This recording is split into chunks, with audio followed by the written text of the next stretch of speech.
Hey everybody, welcome back to another holly jolly episode of Burns Reviews. My name is John and today we're talking about some updates for 28 years later. But before we begin, if you could, please and thank you, kindly hit that bell, share the video, subscribe, you know the deal, all that wonderful jolly stuff they ask you to do.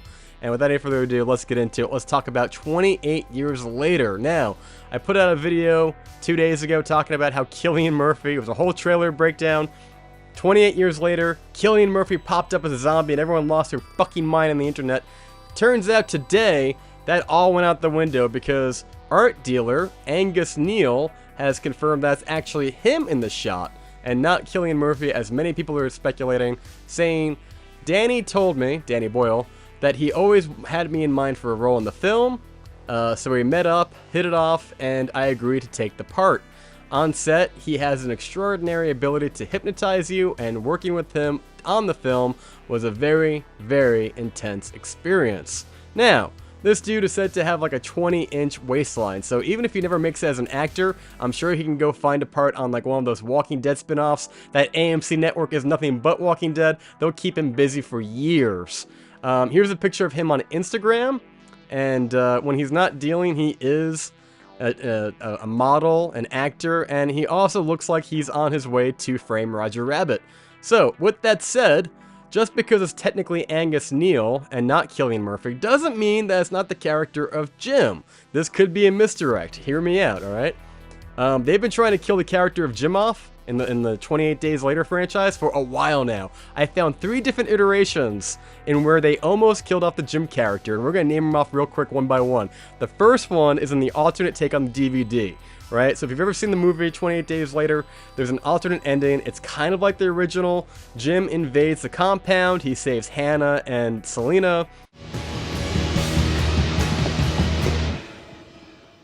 and in both versions he gets shot. You killed all my boys. They break through the gate, and there's like a cut to black. Now, in the original one, they make their way to a cottage, they make a giant SOS sign that says hello, a plane flies overhead, and it's implied that they're going to be rescued. It cuts to black. Now, in the alternate version on the DVD, it's the same setup, only Jim doesn't make it. He gets shot, and as expected, he doesn't just heal instantly from his injuries. He's taken to a compound where Selena and Hannah try to revive him in one of the worst CPR scenes I have ever seen on film. I mean, I like Naomi Harris, don't get me wrong. She's a foxy lady. She is fantastic in 28 Days Later. She is fantastic in those Bond movies, and she does a good job in this movie, but if you watch this deleted scene, she's barely trying. It's no wonder he died, but he does die. He flatlines.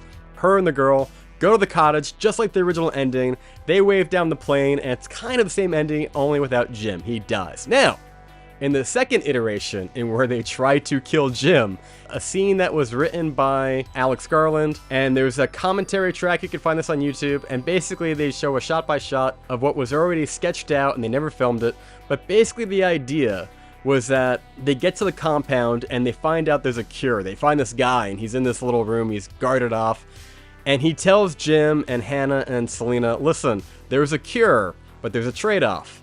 You have to do a blood transfusion and give every drop of your blood in order to save somebody else. So for example, in this scenario, they want to save Frank, played by Brendan Gleeson, I believe it is, from In Bruges. Great actor, great Irish actor, go check him out. They have to save him because he is the father of the little girl that they're traveling with. I think her name is Hannah. And zombies start breaking the doors in, and they say, you know what, there's no time. Jim's character, Jim, he's O negative. He decides, okay, I'm going to do this. There's no time. Let's do it. He does the blood transfusion. Brendan Gleeson is saved. And at the end of the movie, we find that Jim is now a zombie, or I'm sorry, an undead infected, as they like to be called in this franchise. And Kevin, aka Brendan Gleeson, is able to escape with Selena and Hannah, the daughter. Now, in the commentary, they talk about how this is a terrible idea because essentially, you can't have this idea of like, okay, so this character gets a drop of infected blood in his eyeball, and because of that, the trade-off is that we do a complete transfusion of the entire, but it doesn't make any sense, and they scrapped it immediately. But that's the second time they tried to kill Jim. Alright, so again, you feel like this guy's on borrowed time. The third time is I think in 2009 they made a comic book that followed up with the first two movies, 28 Days and 28 Weeks. And in that comic book, it primarily follows the character of SIENNA, who again, played by Naomie Harris, and she's kind of like a heroine, as you were. She's going on an adventure. In that version, it picks up after the events of the first movie. Everybody gets saved by that plane that went overhead. However, when Jim confesses that he killed all the soldiers, they kill him with a firing squad. They're like, oh, so you're a traitor? Okay, you come with us. Hannah, SIENNA, you go that way. And Hannah, I think, goes to like an orphanage, wherever they have an orphanage in the apocalypse. SIENNA goes on a whole completely different adventure, and Jim is just killed with a firing squad. So that's 3 different times they tried to kill Jim in this universe. And so you can understand why people would think, well, maybe that is from the trailer, because they've been trying to kill this motherfucker for a while. No. But not from a lack of trying. Also, keep in mind there have been some set photos that leaked a couple months ago showing Cillian Murphy on set. And if you look, it's the same cottage that he was at the end of the first movie. He's not in the second movie. And it's basically implied that for the better part of 30 years, this character has been sitting in this cottage just surviving. Now, we know that Naomie Harris wanted to be in the sequels, these movies that are coming out now, but there's no confirmation that she's actually in them, implying that she's probably not. We would have heard by now. And so, unfortunately, I have a really bad feeling that this franchise is going to do the same thing that every other IP, every legacy reboot sequel has done. I really hope not, but I have a bad feeling they're going to make Cillian Murphy's character, Jim, this sad sack of shit, alcoholic, deadbeat kind of loser who basically just gave up, and now we need the younger characters like Aaron Taylor Johnson and Jodie Comer and anybody else. We need them to pick up the reins because that Gen X character is just no good anymore, and we have to get rid of them. And you know, there's a lot of reasons why they do this. They want to make room for the new characters. Half the time, the actors that they bring back, they do it for a big payday, but they don't actually want to come back, and the way they get them back is to be like, look, you only have to do a couple of scenes, and then you can get out of here. With this scenario, I don't know what they're going to do. And the reason I say that is because Cillian Murphy is rumored to be in the next movie called The Bone Temple. And as you see in the trailer, there's a giant structure of bones. I imagine that's what it's going to be about. So I don't know what's going to happen with that. It seems like, from what I gather, it seems like Cillian Murphy's character is going to be a cameo in the very end of the movie. We know from the set photos and other leaks that Jodie Comer, more than likely, is going to make it into the very end of the first movie and probably the second movie. We don't know anything about Aaron Taylor Johnson. It seems likely that he's probably going to be killed off. But then again, we don't know that. He could very easily be doing a completely different storyline that is not even connected with Jodie Comer. Maybe they have some overlap, but we don't know that for sure. All we know is that Ralph Fiennes and Jodie Comer, they end up at the Bone Temple because we see it in the trailer. And they're probably going to meet up with Cillian, Jim, in the end of the movie. Oh, also, somebody pointed out in the trailer, there's a couple of instances where we actually see some references to Jim, but I don't think it's the Jim that we think it is. Now, hear me out. On the side of the building, somebody wrote Jimmy's name, right? Right here? Okay. And then also, in the beginning of the trailer, they're watching the Teletubbies, and there's this little kid, little blonde-haired kid, and this woman comes in and she's like, oh, Jimmy, come on, la, la, la. What's going on? Jimmy, sit still, keep quiet, and do not move from this spot. Now, people have said that maybe that's Cillian Murphy too. I don't think so, and this is why. Teletubbies first premiered on television in 1997, okay? Cillian Murphy filmed the first 28 days later in 2001 when he was 25. So, unless he is the youngest looking 21-year-old in this scene, it seems incredibly unlikely that this is the same Jimmy, which means in this movie we have a character named Jim and a character named Jimmy. I know. Now, with that said, it is entirely possible that the character Jimmy could be Aaron Taylor Johnson, because let's face it, he would fit the age. He doesn't have blonde hair, but it's entirely possible that this Jimmy character could be a religious character that they're looking for. And maybe he knew him. Maybe he's one of these kids in the room, and that's the connection. We don't know. All we know, this is a flashback probably between 1997 and 2001, because that's around the time that the Teletubbies were on TV. And I guess if it's 2001, 2002 is where the first movie takes place, it's probably 2001. So, with that in mind, there is a lot to unpack here. Now, keep in mind, in the first movie, Jim's character does have dreams of things that happen, nightmares. And this still could be the character of Jim. Just because Mr. Neal is saying that's not Cillian Murphy, he hasn't said that's not Jim.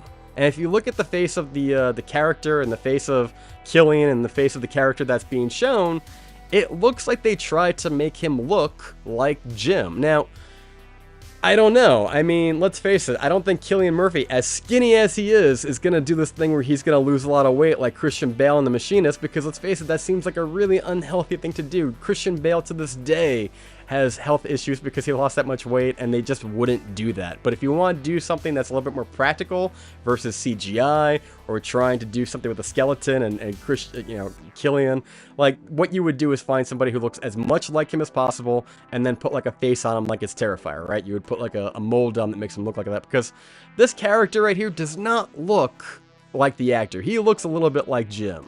And to be honest, if I was Lionsgate or Sony, the people putting out this movie, I would be a little pissed right now at Mr. Neal for actually coming out and saying anything, because when they make these trailers, you know they make them intentionally. They're intentionally trying to mislead you. I imagine that the big reveal of Cillian at the very end of the movie was going to be a big reveal for the audience, although the set photos kind of ruined that already for everybody who's in the know. Sorry if I ruined it for you, but let's face it, you're here. So I would be a little ticked off, but then again, it could have been part of their strategy too. Maybe them saying that, hey, it's not him, because like I said, just because it's not Cillian doesn't mean it's not Jim. With that said, this big, tall, lanky motherfucker could also be the giant, tall guy that we see in the trailer here and here. I didn't notice this on the first trailer breakdown video I made a couple days ago, but there is a giant-looking motherfucker. Sorry, not a zombie, a, infected undead. I mean, I'm gonna call them zombies. You guys you gotta get off your high horses here with your, it's not zombies, guys, they're infected. You can't call them that. Yeah, I can. Get over it. Anyway, it could be this tall motherfucker right here. In fact, that's kind of what I expect it is, because looking at these photos on Instagram of Angus Neal, this guy looks like he's like 6'5". I can't tell exactly, but in some of these photos you can tell he's way taller than the signs that are put in front of him, or to the side of him. So clearly, this has got to be that guy, right? I mean, more than likely. That's just my take. So, part 2 has already been filmed and wrapped. It wrapped filming on, I think it was like November, like last month, November of 2024. But here's the thing. Part 2. First one is directed by Danny Boyle. Danny Boyle, who was the original director. He's directing the first one in this trilogy. The next one's going to be directed by Nia DaCosta. Carol, what is happening? Their language is song. Most of them won't understand you unless you sing. Ring the bells to usher in who pretend. About the ambient violence of the gentrification cycle. Artists gentrify the hood. Who do you think makes the hood? Yeah. Which, yeah, means it's gonna be woke as fuck. Which, I'm not thrilled about. The message. I mean, maybe not, but just looking at her track record, the first big movie she did, I didn't see her movie Little Trees, but I did see Candyman. And there's a whole segment where it's all about the gentrification of this and that, and there's a whole speech in there, which is like, it's fine, but I don't know if we need this in a Candyman reboot. I mean, I think most people, gun to their head, hey, which one do you like more, the original Candyman with Tony Todd as like the main Candyman, or this? Dollars to Donuts, most people are going to be like the original slaps. It's more gothic, it's more badass. The remake is more like, it's a little bit more preachy, it's a little bit more woke, and it's kind of forgettable. Nobody talks about the new Candyman. The best part of the new Candyman is Coleman Domingo. I think it's the guy from Fear the Walking Dead. He's fantastic. He's got like a gravitas to his voice. I have a Candyman video right here if you want to talk about it. I love the original Candyman. I even enjoyed the new one. It wasn't great. It's better than part 2 and part 3. The sequels to Candyman are awful. They're very straight to DVD or straight to video. Not great. The best scene in part 2 is like the flashback where we find out about the Candyman a little bit. But staying on track here, talking about Nia DaCosta, She made Candyman, and then she made The Marvels. And that's another movie where, like, nobody liked this fucking movie. I didn't even see this movie, but everyone who I talked to was like, oh yeah, you know, what's-her-face is in it? Captain Marvel, and it's great. It's great. So, granted, maybe she learned her lesson that people don't want to be guilted and preached at. Maybe people want stories. They don't want messaging so much. They want compelling characters and stories. Maybe she's learned. Maybe the studios have learned. I'd like to think so. Because if they haven't, they're going to be just like a lot of these other movies that just lose a lot of money domestically. Maybe not internationally, because IPs tend to do better over there, but domestically you're going to lose a lot of money. And I think after the whole year that was 2024, I think studios are finally getting on board and realizing we can't keep losing money. We can't.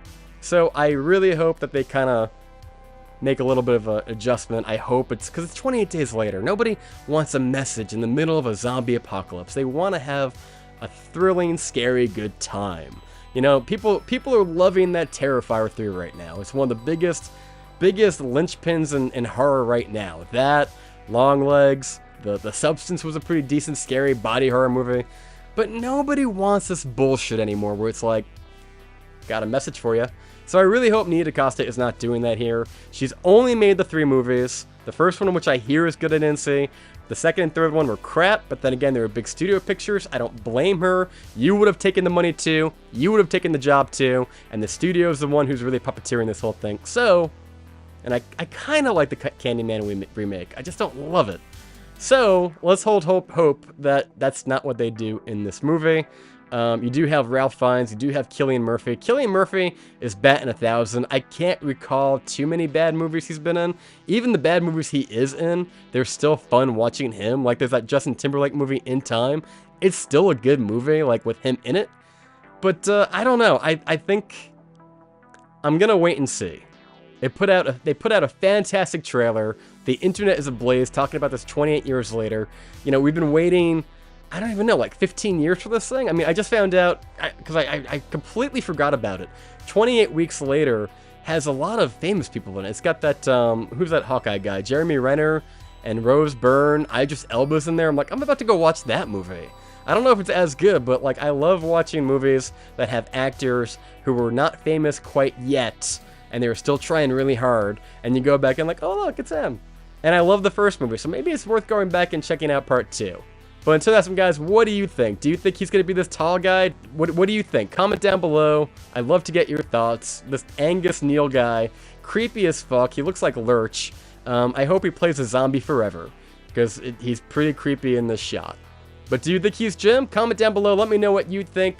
Do you think Nia DaCosta is going to change things up and make a really good movie, unlike The Marvels, unlike Candyman? I kind of like Candyman. Be sure to comment down below, ring that bell, share this video, give me a thumbs up, and I will see you next time.